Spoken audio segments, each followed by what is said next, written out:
podcast is part of the Sports Social Podcast Network.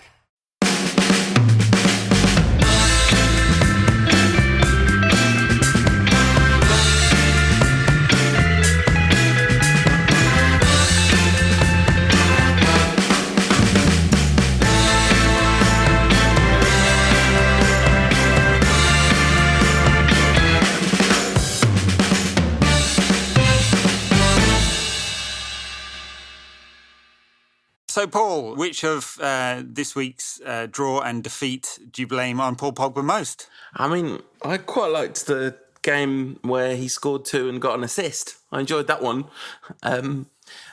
Listen, it's not all Pogba's fault, but it's not entirely not his fault in any way, shape or form either. We don't have to draw battle lines here. You're not either Pogba or Mourinho. This isn't a Blues versus Reds situation. No, not quite.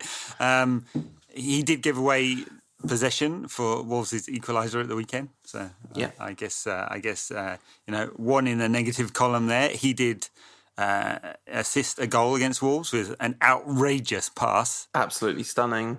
One in the positive column, and then he, of course, scored against Young Boys. Yeah, twice. Shall we start with that game? Yeah, let's do it. I mean, I have to say, I sent a message to our WhatsApp group, 30 seconds before he scored, complaining about how long he wanted on the ball all the time, and then he absolutely hammered one into the back of the net, a stunning goal. I mean, Young Boys were really good for the first half an hour of that game, basically, and until the goal went in, United were looking a little bit shaky, I thought. Yeah, I think that's fair. It felt like a United below full par performance for quite a long time. In fact, actually, I think even past the goals, they weren't a bad side. Clearly, they're going to come bottom of this group, I would suggest. But they gave United a good game. 3-0 may have been flattering. Yeah, I think the XG was something like 1.3 each plus United's pen. Pogba with the stuttery run-up pen designed to upset Yedda. But it's fine when he belts one into the back of the net, isn't it? It's fine then. He scored 3 out of 4 with that silly run-up so far, so perhaps it's not so silly. I mean, I can't say I'm intuitively a fan of it, but still. No, I prefer the Phil Jones kind of run-up myself. We'll come on to that joyous moment. We're recording this at 10:20 on Tuesday night. I guess we should say to the listeners, sorry about last week's show. Yes, my screw-up with that one. I forgot to take recording equipment to California. As I did mention on the last week's pod, bought some more recording equipment in an emergency and then couldn't figure out how to work it properly. So I think this means a lot of your stuff got cut out last week. So basically, I'm just going to sit here and be quiet and you just tell me what you think of United this week. It's going to be a 2/3 Ed show. No, that's not fair. I don't want to do that. I'm feeling rather hoarse. So what did I think of United against Young Boys? I thought it was an okay performance in which United created and conceded quite a lot of chances. Yeah. On both sides. And good to see Pogba score twice. I thought, wow, that's a morale-boosting couple of goals there. That'll put an end to the nonsense. Yeah. Here's the end of the crisis as well. So United won 3 Premier League games in a row. And then this one. That's right, isn't it? Yeah. No, 2 Premier League games. Two Premier League games, 3 away games in a row. Yeah. So, yeah. A couple of important things to mention. Well, there's kind of start with a negative, really. The front 3 was pretty dysfunctional in the first half, but I thought Martial grew into the game massively in the second half and scored his goal. I mean, a little bit fortunate to get the goal, but lovely to see the way after there's footage doing the rounds after the game of him going over to the fans and they were singing his song over and over again, and he just looked really moved and touched that the fans were still with him, because he hadn't scored. I don't know if you know this, Ed. I don't know if you're familiar with the fact that he hadn't scored till January the 15th. Not since January the 15th. Not sure if anyone's mentioned that around, No, or if there was any kind of mitigating factor or maybe a new arrival that might have disrupted his place in the team and his at the time, good form. Can't really think of anything. So that's a sort of combination of a bit of a negative and a bit of a positive. One thing that was just universally positive, though, was the performance of Diogo Dalot. Yeah, but I was struggling with my words, as you'll see why. The performance of Diogo Dalot, or Diogo Dalot. Depending on which commentator you listen to. I'd like a definitive answer on this one from a Portugueser. I'm gonna go out on a limb and say the definitive answer to whether he's good or not is he seems real good. I know Matteo Darmian started really well, so it's probably important to have a little bit of thoughtfulness and patience before declaring him the next big thing. But I'm pretty sure he's Cafu reincarnated. Yeah. Well, look. Yeah. Well, what are his qualities that we saw? I mean, both in some under-23 games and this game against young boys. Bags and bags of pace, loads of confidence going forward, and a really good ability to put in the ball. At pace and with some accuracy too. And we saw a bit of the latter against Derby. Perhaps it wasn't quite as dynamic a performance against Derby as it was against young boys.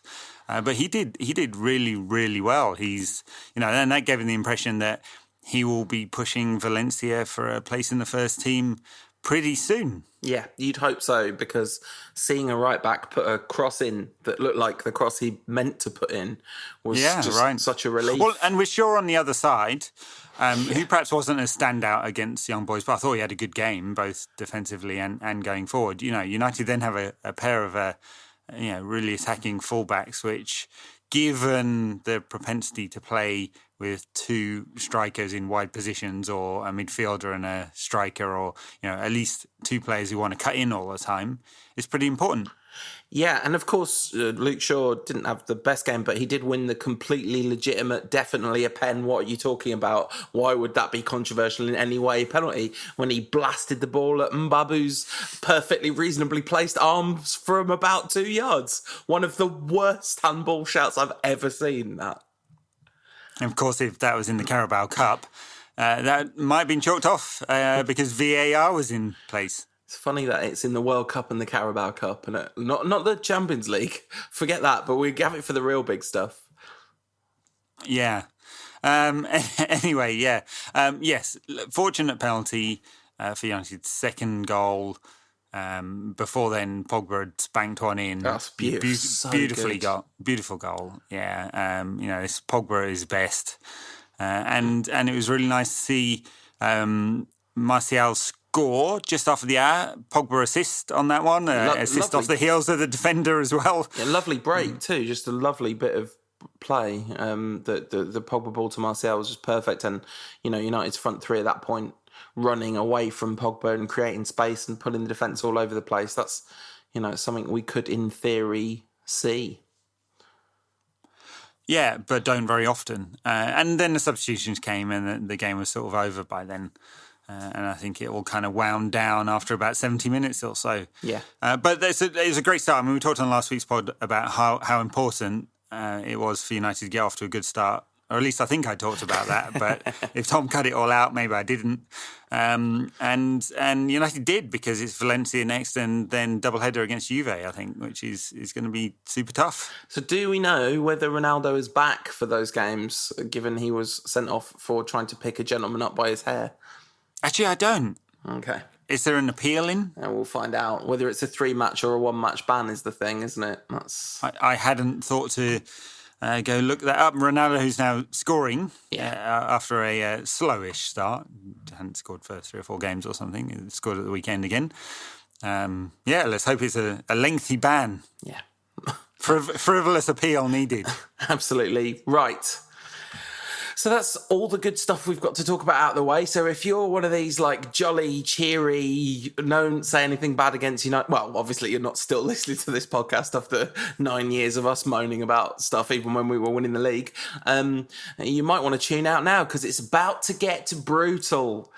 United won. To be honest, this should be called Bitchcast, shouldn't it? Because that's what we do.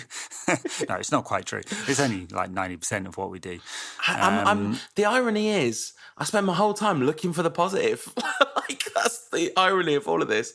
It's just a little hard to see. I mean, I guess the positive against Wolves for me was United's attitude in the last, after conceding the goal. But It's a shame they were only playing at 30% of their capacity. I'm so miserable about all this. Oh, God. Can't believe it. Yeah, well, let's get into it. I mean, United did have a lot of possession in this game, 65% or so, and pushed and pushed and pushed at the end of the game, but didn't create a chance of note at all. No. Just nothing. And, if you look on the bare stats, there's a good number of shots. And you think, oh, okay, 65% possession, all those shots, but most of them were pot shots from miles out. And I don't know, did Rui Patricio really have a proper save to make in that game? 0.6 XG for United. Just to clarify, that is a low number of XGs. And of course, the goal was a low XG chance, but beautiful. What? Talk about looking for the positives. The kind of goal that you just watch over and over and over again. A decent ball in from Sanchez, which was sort of cleared, and then bobbling around and flies way up in the air. And Pogba's killing the ball and lay off to Fred. I mean, that is some absolutely elite level, next level talent, isn't it? Oh, it was outrageous, that pass. Just no right to make that pass at all. And a nice strike from Fred. And I don't know, we really expected him to score an awful lot of goals. He's a sort of all-action, all-round. I suppose Jose would see him as an upgrade on and a Herrera type player. I don't think he's going to score 20 goals a season from midfield. Doesn't look like it. Anyway. Everyone's going to have to start taking a shot every time you say that Fred is an upgrade on Ander Herrera, right? I didn't say he was. I said Jose thinks he is. No, sorry. When you kind of ascribe that position to him, this is going to be part of the Rantcast drinking game now. Because I don't think all right. I'll be careful I don't keep... I mean, it's just he's that sort of all-round player. He's not a defensive midfielder, for sure. No. I think we saw that Fellaini isn't really a defensive midfielder against Wolves as well. And neither was Pogba. The three of them across midfield offered an awful lot of chances to Wolves who were quite happy to attack. I mean, we've seen this in other games this season, that Wolves, when on the front foot, look a very good side. Yeah. Don't they? I mean, they've conceded a few goals too, but they're plenty good enough to stay in the division. And United kind of let them, at least let them hit them on the break, and Fellaini, Fred and Pogba weren't able to sort of stop the flow of chances coming. I've talked about this before. I don't think it made much difference if Matic was in there. He's not a good screen either. Fred didn't have to do too much screening. Fellaini was playing extremely deep. I mean, obviously he was playing as a striker by the end of the game, but he's playing super, super deep, dropping to make a back three a lot. It was clearly he was... I mean, he was the deepest midfielder by far. He was the screen, and he has done that job quite well in a couple of games.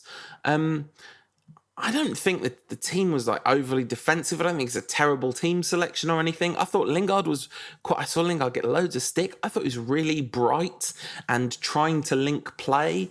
But United's attack just looks so horribly disjointed all the time. Yeah, I thought Lingard wasn't making those third-man runs in the way that he normally does. So, yeah, maybe he was getting on the ball, but he didn't do a lot with it. I think it's fair to say. No key passes in that game. Yeah. He wasn't able to get close enough to Lukaku. Sanchez certainly didn't either. So, Sanchez is... I haven't seen it, but I'm going to assume his who scored number is decent because he's got 2 key passes in that game, and the algorithm will go, good number, but he was abysmal. Honestly, Alexis Sanchez is just Wayne Rooney, a player that used to be really good and will occasionally do good things. Maybe that's going to be a Rantcast drinking game thing too, because I'm sure I've said that before. I don't know. Do you think he's burnt out in the same way? Yeah, I do. I think at the age of 29, having played the style of football he's played for so long, I think there's a solid chance that Sanchez is a bit burnt out mentally. Maybe he looks a shell of himself. Maybe it's tactics.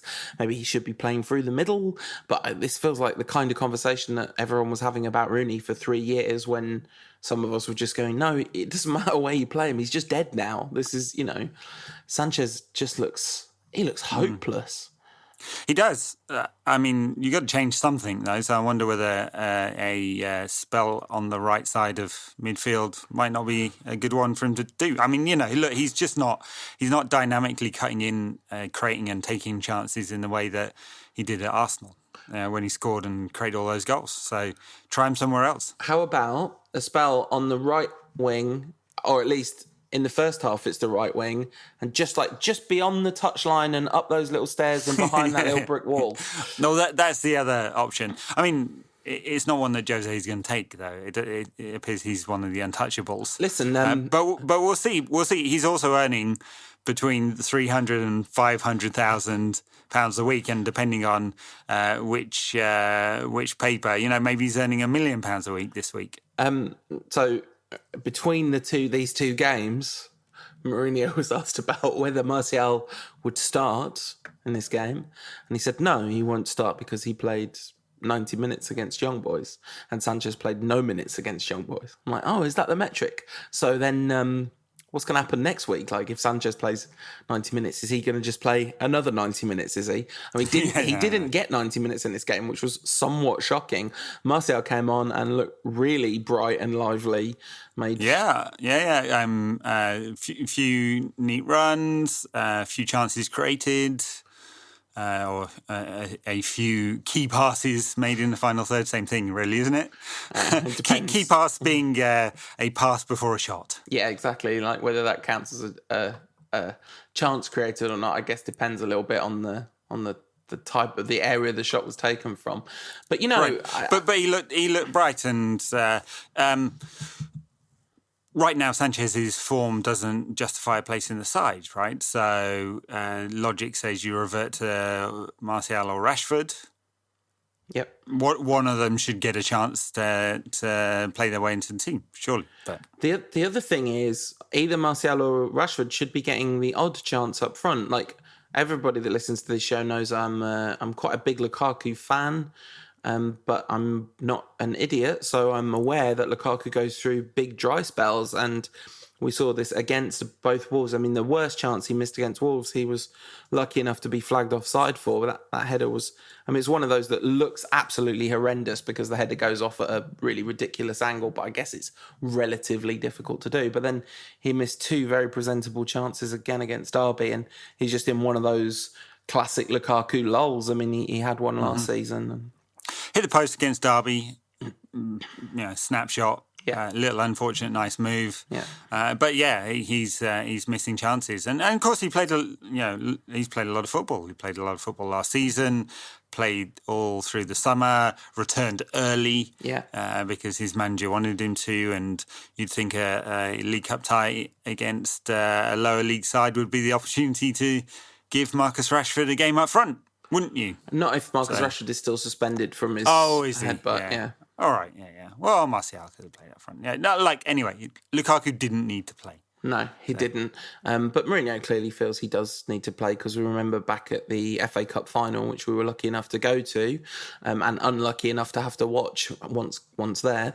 Mourinho said, what can I possibly do without Lukaku? And there were rumours in the summer, well-placed sources told me that United were, Mourinho's version of the United shopping list included a kind of Llorente-style backup for Lukaku. So you've got a kind of big physical centre-forward to replace him when he can have a rest. And why he's got Marouane Fellaini, so what more does he need? Yeah, absolutely. I mean, it almost feels like he's more likely to play Fellaini at centre-forward than Anthony Martial. Look, he's got Lukaku, Sanchez, Martial and Rashford. That's a hell of a lot of players who can play through the middle and have in recent seasons, right? Yeah, but there's only one of them. That's the shape that he likes. Yeah, and on that Ed Sheeran note, should we move on to better things? He's in love with the shape of Lou. Listen, Wolves are good, by the way. That's a perfectly reasonable point to make. Wolves are good. They're a good side, but they're going to finish mid-table because I think they'll ship a few goals. But they created loads of chances against United. So good ones. We need to talk about the absolute nonsense that happened. Oh, God, this is like the football I'm not even that miserable about talking about. But this stuff just makes me feel sad.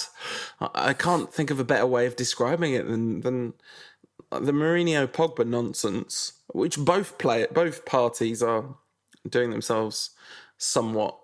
I mean, I would not quite go so far as to say they're behaving disgracefully, but it's not far off. Yeah. So here, explain to me this, because I think I'm missing something. So at the weekend, Pogba asked about the game. He's captain for the weekend, wasn't he? Yeah. Or was Valencia captain for the weekend? No? No, yeah. All right, but, he's a major player at United, asked about the game. We're at home and we should play much better against Wolves. We're here to attack. When we play like that, it's easier for us. I think teams are scared when they see Manchester United attacking. That was our mistake. Maybe our attitude should have been better and we should play better because, again, we're at Old Trafford and we should just attack and press like we did against Tottenham, Liverpool, Chelsea and Arsenal last season. I'm really struggling to see. I know a few of the headlines said Pogba has a go at Mourinho. Well, it's because what he then went on to say was he was asked whether he thought he had enough options ahead of him when on the ball. He laughed and said, "I'm not the manager. I cannot say that, but obviously we should show more option of playing, but I can't say that because I'm a player. That's my way of thinking. We should move better. We should move more." Yeah. So... Yeah, sort of. Yeah. I mean, he didn't... If he hadn't said, "I'm not the manager," everything he said is fine, right? Yeah. And it's the sentiment on the terraces too. The sentiment on the terraces, I've been told repeatedly, match-going Reds are all totally behind the managers. No match-going Reds with any doubt. It's only us non-match-going Reds that have any doubts, honestly. Mourinho truthers really do get my goat. Yeah. And of course, Mourinho letting it be known or someone else letting it be known after Mourinho's obviously pissed off at Pogba for that and the fact that Pogba gave away or lost possession for those equaliser has apparently let it be known that Pogba's not going to be the captain ever again, at least for this season until Mourinho goes. And Pogba goes, or both, or none. Whoever wins, we lose, isn't it? This is the thing. So the thing is, Pogba said what he said and has been hammered by it because he mildly criticised the manager if you look at it through the right veil. But even when you're saying that, he could be saying, "I'm not the manager, so it's not my place to say how other players, my fellow teammates, should be playing." Which would actually be a fair interpretation. Yeah, I think so. It's not about the biggest names. It is my team, and I expect my team to play better than we did, Mourinho said. It is a basic law of football. You have to play at the maximum of your potential, unless you're playing against such a weak league, against such weak opponents where playing at 30% of your potential is enough. We all know that's not the case. I can't explain difference of attitude because I never had a difference of attitude. No, he's a miserable 100% of the time. Self-awareness 101 here. For me, it is difficult to explain that. He's allowed to absolutely slate his players. And call them out by name, which he didn't. I don't think he picked any individuals out this time, but he certainly does. Yeah, I mean, although this season, to be fair, he said, "Oh no, you criticised me when I criticise a player by name, so I can't do that anymore." So he's going to make it generic. Yeah. I mean, no, that's right. I mean, the double standard is there for all to see, So I suppose the pushback on that is that he's the manager, he can do whatever he likes. Yeah. He's the manager until he's not, because the players aren't playing for him and United don't finish in the top four and don't win anything and he's out of a job. I just don't... It seems so easy for people to just decide that United's squad is totally rubbish. And I'm looking at these players thinking I know I was sort of writing off Alexis Sanchez, but that was partly tongue-in-cheek. But, there's so many quality players in this squad, and if they're playing at way below their potential, I mean, I know we say this all the time, but isn't a manager's job Well, it is, yeah. Yeah. It is. And he says that kind of thing quite a lot and has done for more than 2 years, and we're now in the third season. So, I mean... If the argument is that United squad's no good, and you want to complain that United should have spent more, then fine. That's one argument. I'm struggling to understand how you then say, well, it's also their fault for not having the right attitude. You know, they universally got a bad attitude, and Mourinho can do nothing despite his best efforts to fix it. You know, I mean, sure, Wolves spent a bit of money in the summer. They didn't spend that much money, and they also came up from they've got a couple of dodgy loans in there as well. But they also came up from the Championship, and they've got a first-time Premier League manager. They weren't lacking in attitude. You know, they maybe, I don't know, did Santo just luck into it or something? Maybe he did. I mean, I don't know. The players need to shoulder some sense of responsibility. Sure. Pogba actually did say, I lost the possession for that goal. And Mourinho was fuming about it and kind of said that he said in the press conference afterwards that he had told his players that these Portuguese boys were going to press them, so don't take too long on the ball. Well, we kind of know who that's aimed at, and that is a completely reasonable criticism of Paul Pogba. Like, because he's so good at being surrounded by three players and coming out with the ball, he tries to do it too often, and there's no doubt that he overcomplicates things in midfield. Like, I think you'd have to be a deranged Pogbaite to not acknowledge that, you know. And I'm pretty close to being one of those, so, you know. Yeah. No, I think that's fair enough, but it's also his game, you know, and that's why you want to play him as high up the pitch as possible. Right? I mean, it's not like... and it's a fair criticism, but it's also like saying, you know, and Chris Smalling is, you know, no good at hitting a 70-yard ball to feet. Is it that? No, I mean, no. I think you could. I think you could say that Pogba could stand to play basically like he plays, but occasionally move the ball a bit quicker when he's under pressure.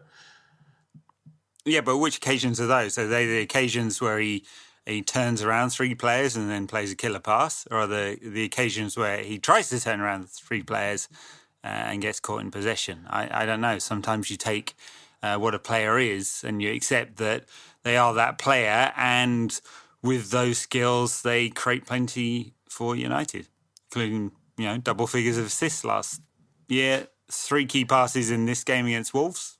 So, yeah. I mean, I know what you're saying, but I definitely think he could stand to improve some of his decision making around when he's doing it and when he isn't, because just because you do occasionally get it right when you're playing super deep doesn't mean, you know, this would have been a really good example of a time when it was. And I think that's fair enough, but you know, the risk is by blanket saying, and you know, I've no doubt Mourinho is making this point, right? Don't delay possession. Everything has to be then one touch. He likes players who play it simple. Fellaini's in the team. Matic is often in the team. Fred plays it pretty simple. Take 0 risks. And he's shouting simple, simple, simple off the touchline the whole time. Right. Take 0 risks. Functional. I mean, let's not be cartoon characters about this, though. It's not about 0 risk, is it? You know, there is some middle ground where Pogba sometimes delays too much on the ball, and Mourinho is sometimes. Sure. Yeah. I mean, yeah. I mean, yeah. You have made that point well. Okay. I'm just saying, and I moved it up to a meta level. Mourinho would prefer that his team took 0 risks. Yeah, maybe 0 is not the right number, but fewer maybe is. I don't know. Anyway, then we played Derby in the League Cup, and a load of youngsters got a chance, and we bashed them. No, this is a dream I had. No, he played all the mostly players that haven't played. He took Bailly out of the punishment chamber, put him in the team, gave Sanchez a rest, played Martial, played Dello again, which was nice, and thought he did all right again. But basically, Derby looked way better than Man United, I thought. For much of the game, yeah, from, I'd say about 10 minutes in or so, they looked very bright. United pretty lethargic. very deep often. I mean, it was just not good, and the crowd was very lethargic as well. Big gaps in the stands. I mean, it's listed at 55,000. Don't think it was anywhere near that. Those people who bought tickets didn't turn up. And very, very, very, very few bright spots in this game. Very few. I mean, Martial running with the ball. I mean, frustrating when he ran with the ball and didn't manage to pull off what he's trying to pull off. And there were quite a few occasions on that occasion, but in the evening. But he was enjoyable to watch for most of the game. Yep. Lukaku had an okay game. He hit the post and. He's not dynamic, but he's trying to do stuff. But midfield was pretty horrible. I mean, Fellaini scored, obviously, right at the end. But, he was overrun by Mount and Bryson Johnson in the Derby midfield. A lovely goal to start things off. Beautiful team play and the kind of football I guess we'd all like to see from United. And Juan Mata scoring his first goal of 2018. Yeah, and that's not right, is it? I mean, he used to score so many at Chelsea. No, but at United, he was always contributed a lot, even in the Van Gaal era. If you dug into his goals plus assist numbers, they were always decent, Yeah, and doesn't start a lot of games now. Anything else good? I mean, Phil Jones came back. He's fit again for now. That's not good, is it? I mean, all right. So, there were a lot of good things about this game, but by good, I mean funny. So, first of all, United scored early. Everyone's like, it's going to be a great evening. But then, no, actually, it turns out we're not as good as Derby, a championship side. They moved the ball around real nice, put loads of pressure on, scored an absolutely banging free kick. And then Sergio Romero did something that he thought would be funny, I guess, because he felt sorry that Lee Grant hadn't played and we hadn't seen our 3 summer signings on the pitch together at once. So he handballed the ball outside the box entirely deliberately and got himself sent off. And then Lee Grant came on. He was Flappy Serge before that as well. He was having a horror show. It's more, kicky Serge or non-kicky Serge because he was struggling with the ball at his feet. Pretty miserable, really, wasn't it? Yeah. What else happened in this game? Harry Wilson spanked one in from about 90 yards out. What a goal. What a goal. Even worse, he's a scouse. So, yeah. Just to rub it in. But it was lovely to see Lee Grant play, especially after the majestic appearance on social media he made, where United's Twitter account put out a thing of him reading tweets about himself, which was wonderful. Lee Grant seems like an excellent person. And the fact that the Derby fans went mad with joy when he was coming on because they were so happy to see their former hero. So Lee Grant came on, and I don't think he could do anything really about the goal. He made one really good save, and then for the goal, he made a save, which then was put in the back of the net. There was a player. Yeah, I mean, you could say he could have got it away, but maybe not. I mean, he's just kind of pushed it out in front of him and then tried to get his hand on the second the rebound. Obviously Big Dave would have got a stronger hand to that and got it over the bar or away or something like that. But it's Lee Grant, and he's our third choice goalkeeper. He did all right. There was a player standing miles offside, but it wasn't the player who scored, so you can see why VAR allowed the goal. And I thought, actually, sadly, I did think Lee Grant could have done quite a lot better with some of the pens in the penalty shootout. I thought I said to friend of the show, Cal Gildart, we're approaching Zambia Ivory Coast territory here. And then he said, we're approaching Phil Jones taking a penalty here. And then Phil Jones appeared on screen walking towards the penalty spot. And that was one of the best moments of my football watching life. I thought the quality of penalties all round was pretty good. Grant got his hand on the first one. Apart from that, there's a hell of a lot in the corners. So I don't know. Very 21st century penalty shootout. Just it wasn't like this in the old days. They didn't just used to bang every penalty in the top corner, but now basically it's just goal, goal, goal, goal, goal, and it was 7-7 by the time. Well, 8-7 to Derby, I guess. By the time I don't think that happens in a World Cup final. No, probably not. There was somewhat less pressure. Yeah. If you're a professional footballer, you can bang a ball 12 yards to the exact spot you want it most of the time, I'd say. They don't though, do they? I was nervous for the Lukaku penalty, given his recent form from the spot. The Fellaini penalty. The Fred penalty, after watching his corners against Young Boys, which were hilariously like full Man United corner situation. Yeah, hit the first man every time. I was nervous for the Martial penalty because I didn't want him to be the one that blew it because I'm sick of the people. Yeah, I'm sure I didn't check United Twitter, but I'm sure some Jose truthers hated that and nonchalantly walking away. Yeah. Dallo, I wasn't worried. I knew that Diogo was going to score. No problem. No bother. You're full of the puns, aren't you? Sorry, it's a problem.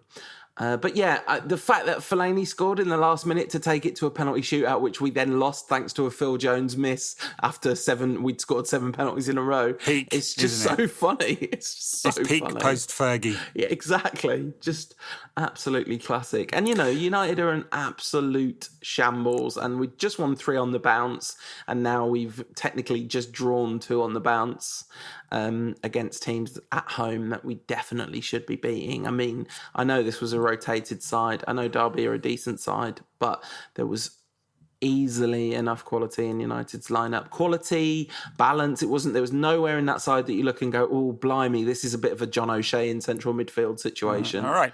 10 full internationals. Diego Dallo, who's under 21 international, and Lee Grant. Yeah, well, Lee Grant wasn't in the starting 11, was he? So Romero was, and he's played in a World Cup final. Yeah, because life is weird. Yeah, omnichannels all round. Let's move on to what should be an awesome game of the weekend. West Ham, love that. No, we should move on to some Twitter questions first, shouldn't we? Do you have anything more to say about this game? Not really. It's getting really. I'm quite glad that there are fewer United matches we're going to have to watch and talk about this season. If we could get knocked out at the Champions League group stages but somehow finish below Young Boys, get knocked out in the FA Cup third round, it's going to be ideal for for the Rankcast schedule, to be honest. Midweek messes us up, so, that'd be ideal. Going all the way to the Champions League final, mate. We're going to win it. Yeah, unlikely. Twitter questions. Oh dear, this is going to be great, isn't it? At time of looking, there are 56 of them. Okay. In the 35 or so minutes we've left it for people to send them in. Dan says, this is underscore Dan, B21. Do you think he's finally lost the dressing room tonight? To me, stripping Pogba of the captaincy has probably drawn him into a power battle, which ultimately he's going to lose. Well, I think we've sort of been saying for a while that there really is only the illusion of a power battle because United are in a sort of holding pattern at the moment. There's a really interesting interview with Duncan Castles, of all people, on the Second Captains podcast. And Ken Early's has been extremely critical of Duncan Castles in the past, but they have a very reasonable conversation. And there's a lot of talk about how United are caught between 2 stalls in a lot of different areas. They haven't sacked Mourinho, but they haven't backed him in the transfer window. The Mourinho and Pogba thing isn't working, but he's still in the team and kind of captaining the team. And it feels like this is just... Nothing new happened today or tonight, really. This is all what's happening. It's all part of the same pattern, yeah. Yeah, of course, I mean, if it really was a battle between the two of them and United felt that there was no option, then Pogba probably wins this one because he's a £90 million player. But, of course, he's probably worth more than that in the transfer market as well and should be shiftable if they really needed to. I actually think it's going to play out with Mourinho going because they'll bring in a new director of football and it may be time for Mourinho to part ways and Pogba looks like he's angling for his move to Barcelona next summer and United will pick up a big tab for that one. Anyway, Mike Keeney says, are we a worse soap opera than EastEnders? I have no idea. I don't watch EastEnders. Are we bad? Is it bad? I haven't watched EastEnders for a solid 15 years. But if I compare us now to EastEnders 15 years ago, I'm pretty sure we are a worse soap opera in the sense of the scripting is much more obvious at United than it is at EastEnders. We all know how all these scenes are going to end. John Gale, friend of the show, says, do you think we're just an average team? Not entirely surprised by tonight's performance or that on Saturday. We're just an average team doing average things. Well, keep it positive, John. No, well, I think by the looks of it, we might be. The problem is there's so many players in our team who could easily shine at an above-average team. I just don't think that a team with even like let's give Alexis Sanchez, let's include Alexis Sanchez in this and say Pogba, Sanchez, Martial, Lukaku. Maybe Lukaku played for average teams a lot, but he scored a ton of Premier League goals and.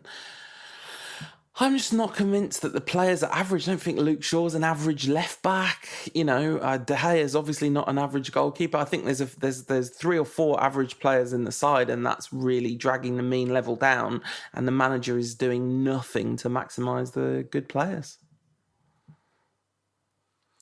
Yeah. Lucas_M United says, my friend and fellow United fan refuses to watch United again until Mourinho gets sacked. What do you say to that? Oh, come on. I mean, you've got to roll with the bad times and we've talked about compartmentalization, haven't we, on this show, and hating everything around United, especially all the commercial stuff, and oftentimes hating Mourinho too, and hating some of the players. Well, not really, but no, you watch them when they're bad and you just suck it up because we had 20 years of being great. I only hate one of the players, to be fair. Who you hating on? At least partly a joke. Actually, no, maybe 2 if we throw Antonio Valencia there. I don't hate him. He seems a nice chap. He's all right. He's all right. He's the only man in the history of moving abroad that could manage to not learn the language of the country he's in after 10 years in the country. Not a single word. I don't hate Antonio Valencia at all. I just wish he wasn't Man United's right back. And I guess that is the same for the other player who I hate, who I don't actually hate, but just deeply wish with every fibre in my being was not Man United's left winger. You were really excited when he joined. I think if you go back and listen to the show before we signed him, I was like, we definitely shouldn't sign Alexis Sanchez. Then I allowed myself a week of excitement and then immediately regretted that. Flip-flopping and flop-flipping. Yeah. Adam Davis, Adam Dav 87 says, has the line OT used to be a fortress got old yet? Well, it's 6 years.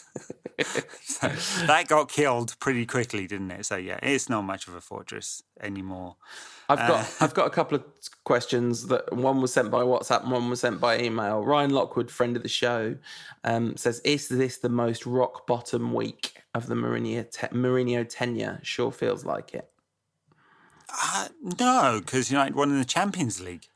And then drew against an up-and-coming Wolves side, and then lost to Derby in a match that meant nothing. No, there's worse weeks than this. Technically, it's a draw. There's definitely worse weeks to come than this. Look, the week in which we went out against Sevilla last season, that was pretty bloody awful. Yeah, that was absolutely terrible.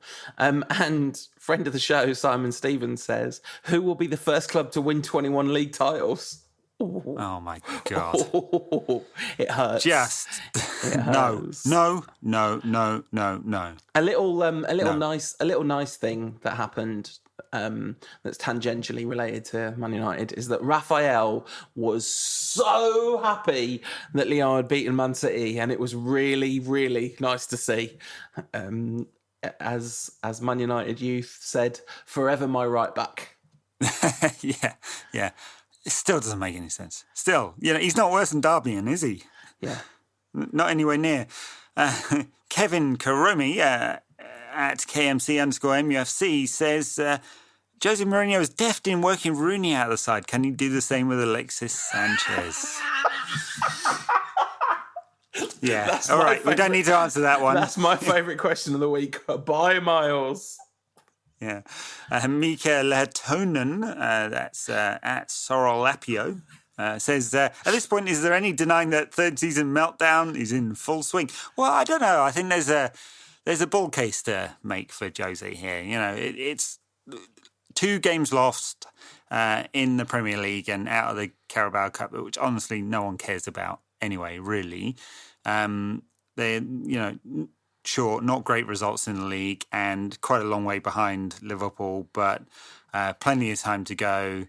So, in the season, and, we're not really seeing any signs of the players refusing to play, or, I think Chelsea had lost 7 games before Christmas in the season that we got full meltdown. So I don't know yet. I'm trying to make the case. It wasn't a very convincing one. I was going to say, I'm not 100% convinced that the bull case you're making is the position you hold in your heart. We had the full third season meltdown in the middle of last season anyway. He dropped to our best player for the Champions League and then said it's no big deal because Man United, he's beaten Man United before in the Champions League. Yeah.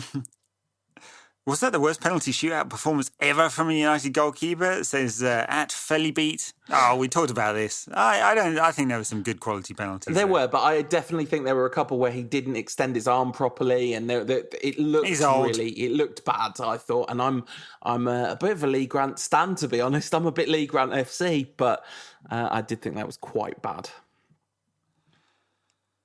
At Roldo SQUS says, is it fair to say this is worse than the Moyes days? No. That's one for you, Paul. No, it's not worse than Moyes days. I guess the only thing about the Moyes days, there was two things. There were 2 phases of the Moyes days. The worst bit of the Moyes days was where you thought that between United's... sorry. Made myself laugh. Between United's match-going fans backing him and the fact that he had this 6-year contract, there was a phase where you thought this might go on forever. And that bit was really bad. But as soon as it became, like after the Olympiacos game, when it became completely obvious that he would go, then it just was fine because you knew it'd be over soon and it would be a failed experiment. The thing about it is there's not been anything in the Mourinho era as bad as Olympiacos away. Oh, there was one game. What was the game the other week that was... There was a game that was equally terrible to that, but I can't remember which one it was. But basically, there's not really been much that was as bad as the 3-0 defeat. Brighton away was pretty bad. Oh yeah, that's the one. That was the one that was up there. But 3-0 City, 3-0 Liverpool, Olympiacos away. This is some of the worst football any football teams have ever played, and it's never looked quite that bad under Mourinho. Benji at Escape Here says, this one's for you, I think, Paul. Okay. Where would we finish in the league if we replaced David De Gea with Lee Grant for the rest of the season? First. Absolutely no question about that. Yeah, De Gea was responsible for something like a 16-goal turnaround in United's XG. Expected goals against versus actual goals against last season. So I would suggest that might be, 8 or 9 points. Yeah. But Lee Grant would put us like at least 5 goals better off the next year. Goal not granted. Friend of the show at Benny Hudson says, how come our 4.9 rating on the App Store hasn't been taken into consideration in the Premier League table yet? It's a heck of an app. Heck of an app. Yeah, it's not bad on the actual main website. It's had a refresh over the summer too, which Ed Woodward called out in today's financial quarterlies. All right, let's talk about... There's 2 things I want to talk about before the West Ham game, Ed. One of them is the numbers. Give us the numbers. Tell us the sweet, sweet numbers. Sweet, sweet numbers. There's top-line revenue is up. It's just a touch under 600 million, guided to... Ka-ching to 630, 650 over the next 12 months. So moving upwards. Quite a large increase in wages, as you'd expect with Alexis Sanchez joining the club and also back in the Champions League. So paying bonuses for the Champions League as well. Because and I talked about this before actually, but it's still in there because of the Trump tax bill in the United States. Obviously, United are listed on the New York Stock Exchange. This tax bill reduces the corporate tax rate from 35% to 21%. Though most corporations don't pay anywhere near that. United you'd think this would be good, right? But because United have been in so much debt over the years, United have quite a large amount of deferred tax. So actually the on-book value of that deferred tax goes down because of the Trump tax cut to the tune of about £48 million, which means United booked a very large non-cash, so this is purely accounting, tax loss. Which I have to say confused the absolute fuck out of a whole host of journalists. And guys, if any of you listen and you ever want any financial analysis, one, just give me a call and I'll help you out. Two, copy the press release. You can't fail. Just copy it. It's easy. Anyway, there was that rant over. I do get your point, obviously, but I would much rather they take the phone an expert option than the just copy the corporation's press release and put it in your newspaper. No, I know, but the paragraph on the deferred tax was a perfectly good explanation. Yeah, but how are they to know that? How are they to know that? That's true. A few other highlights. United paid dividends of, I think, 18 cents on the share for 164 million shares. There are also stock options, about £2.9 million for the Glazer family on stock options. They probably paid themselves well in excess of 10 million in dividends. I didn't actually do the calculation on that one. It's an easy calculation. I can't do it in my head, though, because it's 164 million times something. Where else? What else do we have? No, that's about it in terms of the highlights. Oh, and we've got a new app and a new website, which Ed Woodward was very proud of. There was some interesting talk in the phone call. Ed Woodward talking about continuing to invest in the playing squad and having a top-class manager and wanting to add to United's 66 trophies and Jose Mourinho's 25 trophies. That may not square with Jose Mourinho's view of the world. No, absolutely. So, yeah, steady on. Small growth in year-on-year revenue this time around. Bit of a large growth in player wages and that big hit in the non-cash P&L. What does that actually do? Nothing. Okay. Nothing. Actually, over the medium term, more cash should be in the United business because be paying less tax. Okay. So it is a good thing. Yeah, I mean, if you want to get old Trumpy about this, I definitely don't. I'm very clear on that. It's a huge tax. I don't know what the accent happened there. No, you were trying to do Trump in the Mourinho accent, which I have to say is pretty fair because Mourinho's the Trumpiest manager. He invented Trumpiness, and Donald doesn't know it, but Mourinho was it before he came along. So, in slightly lighter and nicer news, you went to see United's women play. I did. There's a crude joke in there somewhere, but it was a very good game. Let's put some nuance on that. Very good performance from United against a clearly very mediocre side. So the championship, women's championship, is about half fully pro, half semi-pro. Right. This was against London Bees. This is the club of Barnet FC, non-league club. In the men's side of things. Are Barnet also the Bees then? Yeah, are there two lots of Bees in London? Because Brentford are the Bees as well, aren't they? Yeah. That's weird. Yeah. Anyway, I guess both, to be fair, they do both begin with the letter B, so... Anyway. That's true. Anyway, yeah. So United won 5-0 and there were some very good performances in there. It probably should have been about 10. Of course, it's getting greedy because United beat Aston Villa 12-0 the other week. And hazard to say, after 3 games of the season, United might be going up. Yeah, it seems like they're definitely... I guess they're probably out investing most teams in that division, right?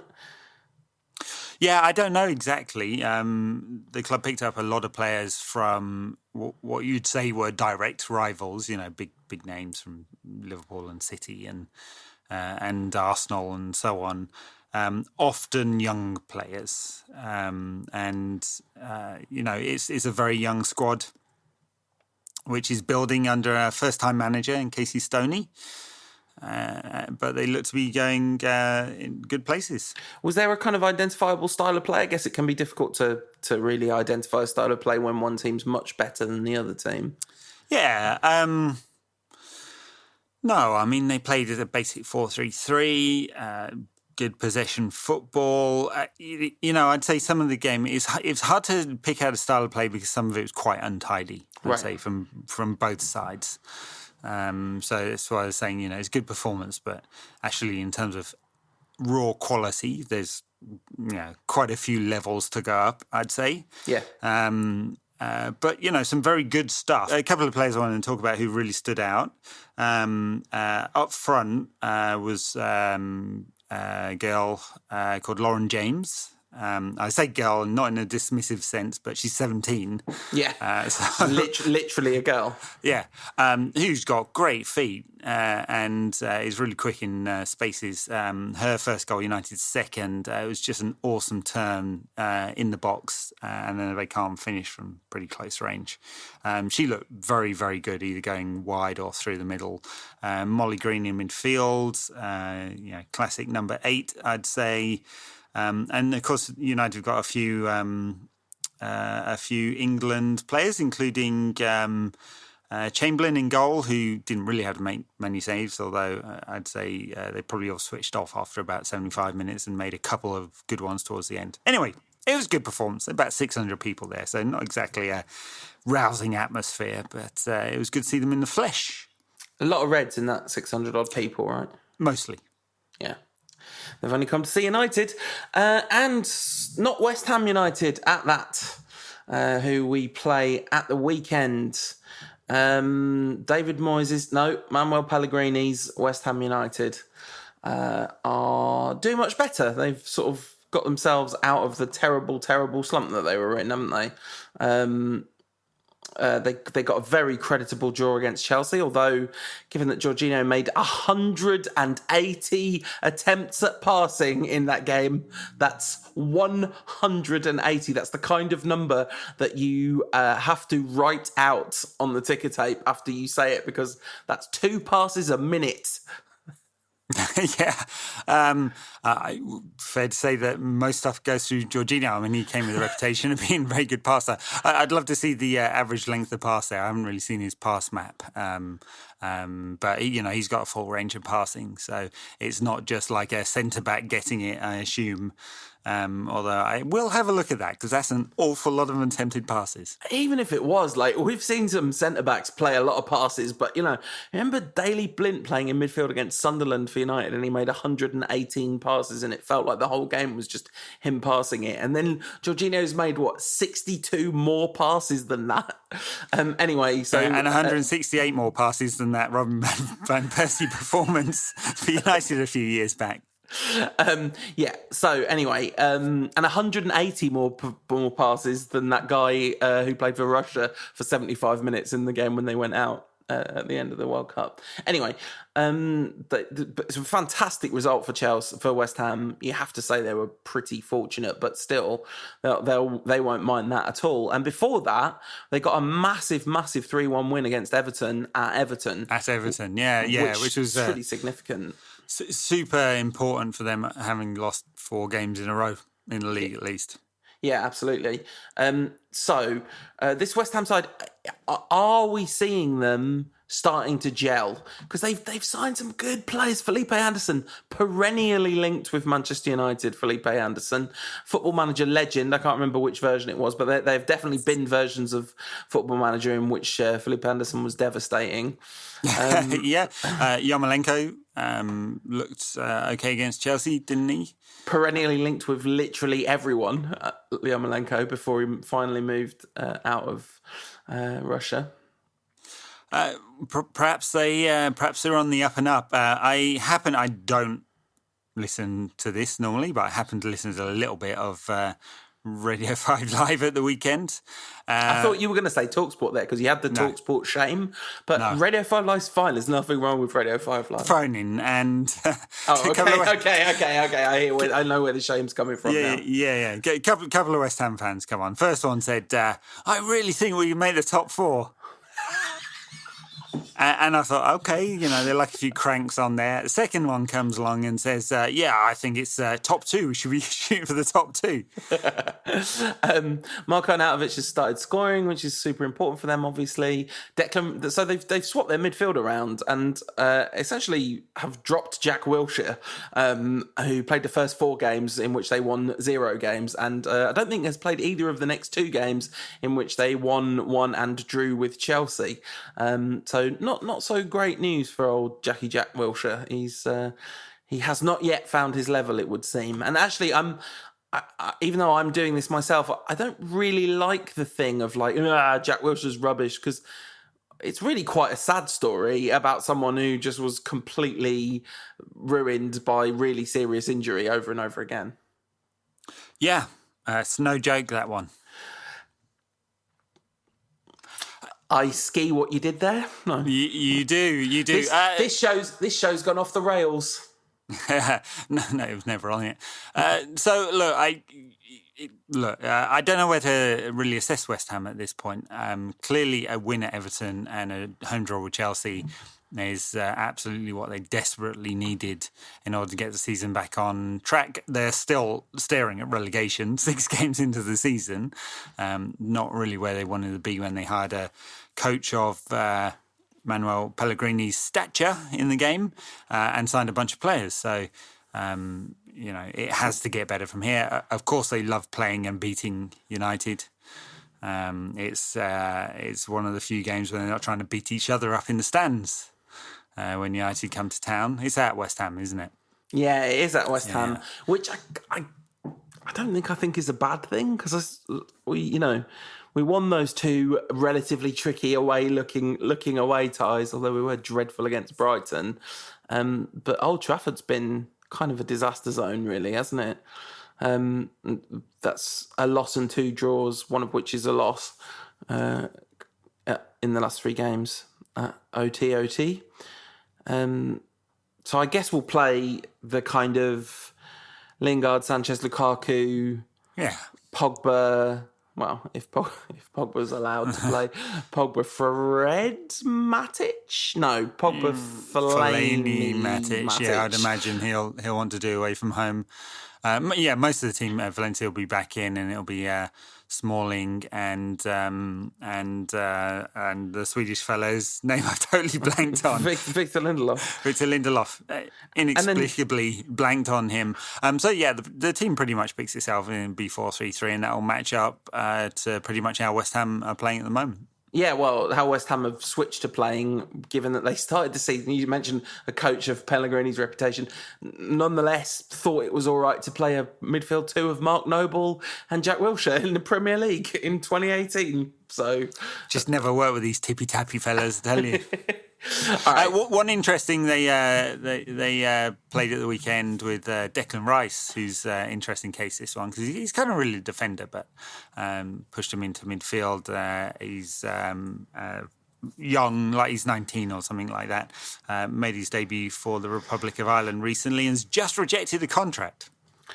And also sort of rejected the Republic of Ireland. Sort of, because yes. He played for them in a friendly and then was like, I'm not sure about this.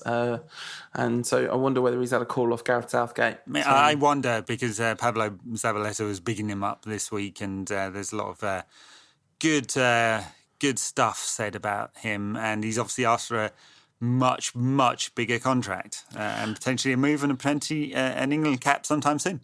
So, I'm not confident at all about this game. It's not like I'd be surprised if United won.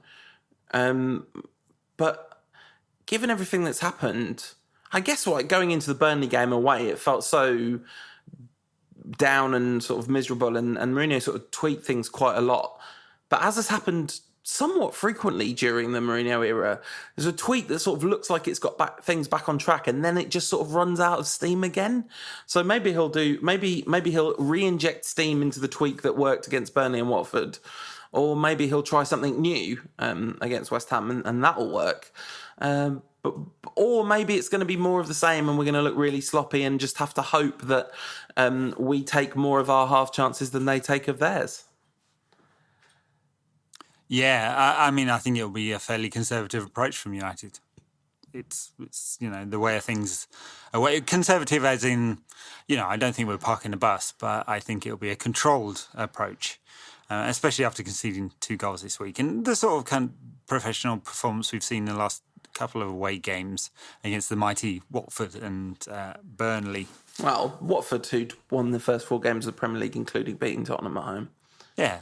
That's why I think Fellaini's more likely to start than Fred. He'll want that physical presence. And although West Ham going to play a big man, is Arnautovic fit? Not sure.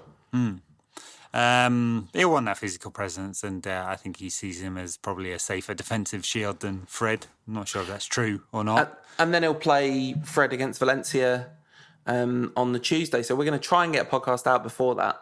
We're going to try and record on the Saturday or the Sunday, but it might be difficult for the pod to come out ahead of the Valencia game. Just in case we don't, let's do random score predictions for the Valencia game as well. West Ham United versus Manchester United, what's the score going to be? 1-0. All right. And then the Valencia game?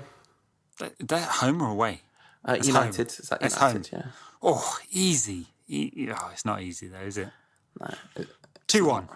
Valencia not doing great, I'm given to understand, this season so far. Yeah, that's why I'm saying it's 2-1 to United, no problem. Yeah, they lost to Juventus, drawn at home with Real Betis, and away with Villarreal, drawn with Levante. Not things in the loss to Espanyol, not looking great at Valencia. So, all right, in that case, I'm going to So if United are playing Valencia, does that mean the young boys are playing the old lady?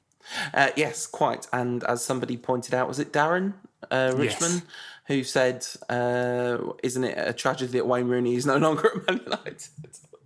Hat tip to Darren for that ace joke, which I totally tried to steal.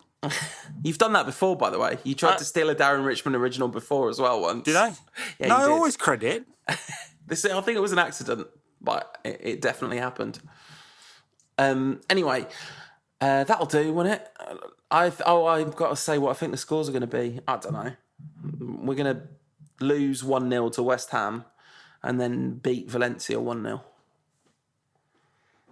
What's your logic and thinking behind that one? I'm just saying numbers, man. I got to go. It's so late. All right. We'll see you again next week. All right. Take care, folks. Thanks for listening. Hello, listeners. It's now very late at night here, and so I'm not going to try and say anything complicated because I'm not sure I'd be able to. This podcast is supported by the people who choose to back us at patreon.com/rankcast. We use crowdfunding because we don't want to advertise things to you. If you back us at $5 plus VAT a month or more, then every week you'll get access to some bonus content. And this week we had what I thought was a really fascinating conversation about the Glazer takeover and the finances ever since. And when I say I thought it was fascinating, that's because I was mostly just asking Ed questions about it. And, the first takeover bid by the Glazers was rejected by the board, with David Gill famously saying this was the road to ruin. Yeah, debt is the road to ruin. Debt is the road to ruin because it was a very aggressive business plan, which of course wasn't made public at the time. No real need for them to do that, but apparently they had this very aggressive business plan, which, as we know, when they actually did the takeover, involved a leveraged buyout. So heavily borrowing in order to buy the club with £650 million or so, and then putting that on the club's books, so the business actually had to pay off that debt. I maintain, I've said this, like, I remember having this conversation with you years ago. is absolutely staggering to me that this is legal, that you get enough shares, you can buy a company and put the money that you used to make that company yours for your own benefit onto the books of the company. And I remember you saying to me at the time, in the sort of regular business world, this isn't necessarily a bad thing because the business can operate perfectly well with debt and you can use that to spur growth in all sorts of ways and pay down that debt, but that United looked very unlikely to be in a position to be able to do that in the same way. And in all honestly, they weren't for a number of years. So, the initial business plan was just to pump the fans. So prices went up very steeply initially. Yeah. Obviously, they've been frozen for some years now as the riches of the Premier League TV rights and global commercial businesses. This podcast is part of the Sports Social Podcast Network.